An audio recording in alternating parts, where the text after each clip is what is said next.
come over here. All right, right there, that's good. Come up. I don't want this thing.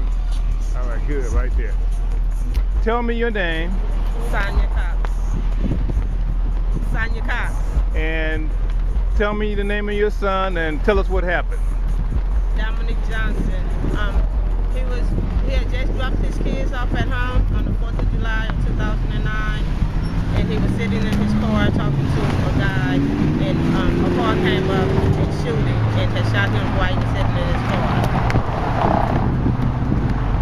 Has there been any arrests involving his murder? Well, really, right now I can't say for that to be on record. Okay. And this happened almost 2 years ago. Yes. And how has this affected you as a mother and your family? Oh, it affected the whole family and friends, me. I mean, everyone is really hurt and torn up behind it. Because my son, he was a real good person. I mean, if you known him, you have no choice but to love him. Okay. So there's about 3,000 other people on this wall of shame. What would you say to the other relatives who are left behind? What would you say to them to kind of help them cope with the situation? The relatives that my son left behind, or all the other people? The other people that are left behind, what would you say to them to help them maybe cope with the situation? Well, really, I don't know. All I can say is just have faith in the Lord and put it all into God's hand, and let justice be served for everyone, that the murderers, whoever did it, that did the killing to all of these people that have got murdered on this wall of shame. Okay. All right, so in closing, is there anything else you'd like to add? That I hope that the person that did identify these guys come forward for my son's murder so justice can be served, and these guys can be locked up, put away, because my son did not deserve to die. He was a father, a son, a brother, a good friend. I mean, he was everything that you would want in a man. I mean, whenever you needed him, he was right there for you. I mean, he did not deserve to get gunned down like he did and then just leave. I mean, you know, it was the 4th of July. He was just enjoying his day and just was ending it by going home, and the car just drove by and just shot him for no apparent reason. So whoever did this, I just hope they come forward, you know, and give themselves up, you know, ask the Lord to forgive them and give themselves up so they can have peace and have closure in their own life. Because right now, I don't have no closure. I mean, because I want justice to be served for my son. Well, thank you very much for your time and for your information. I'm sure that this will actually help other people that are in similar situations.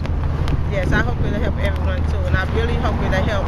If the person watching this, that did this to my son, I hope to just touch them for them to come forward. Thank you very much.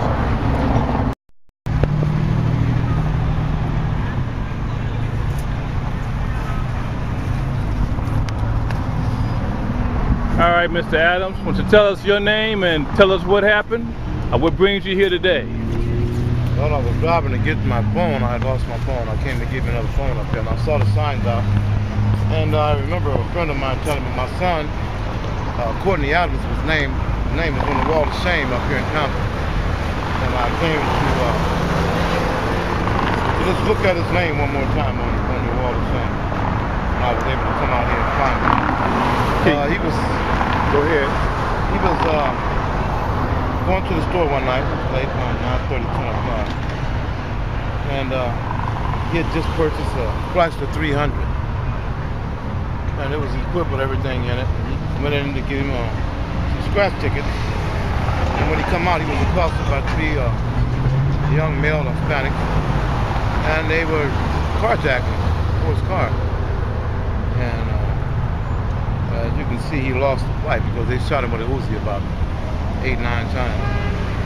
And he's no longer with us. So I just came out to show respect to all the people on your wall of shame. Well, when did this happen and where did it happen? May 13th, 2009, over on Atlantic and Artesia, just before you get to the 91 freeway. At the market. Now you said that somebody was arrested for this murder? Yes, sir. What's the story on that? Well, the guy had left. He had left the country, and went back to Mexico. But he got in some trouble over in Mexico and was arrested by the American authorities.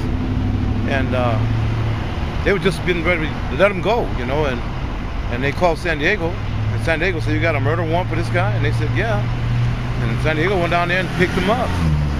And now he's facing a death sentence, the death penalty.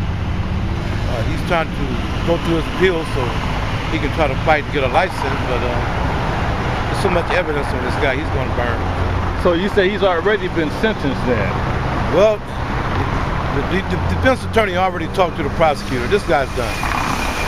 He's done. The only thing about the whole thing is he's trying to save himself some time for the mistakes that he's made. Okay. Now this has happened a couple of years ago, almost 2 years ago. Yes, sir.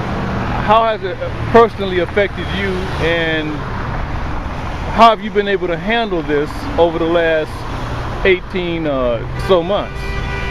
Well, it's affected me tremendously, man. I can't begin to tell you how much it's affected my life totally.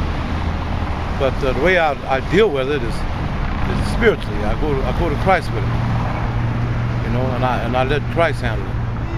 And I think through my prayers and all that, this is where they caught that guy. God made him available to the police, and they snatched him. So this is how I deal with it. Okay. Yeah. So about how old was the guy who did this? The guy he's in his 20s, late 20s, 29, maybe 30. Mm-hmm. But it was 3 guys. It was not one. Well, it was only one shooter, but there were 2 other male Hispanics that was with him. Okay. In closing, is there anything else you'd like to add, which you've already said? Well, we need some high-powered people to come in Compton and do something about all these guns here and all this killing. You know, Compton's got a bad rap. It's not really a bad city. It's just that the people with the power don't care. They don't care. They won't do anything about what's happening here. And it's a travesty, you know. It's sick. That's what it is. Okay. So what would you say to people who are in similar situations? There's about 3,000 names up here. Yes, what would you say to the family members of those folks left behind like you? Oh, man. Each one of them can tell you a different story than I can tell you about how they're dealing with it, you know, what it takes to survive something like this, especially with my youngest child.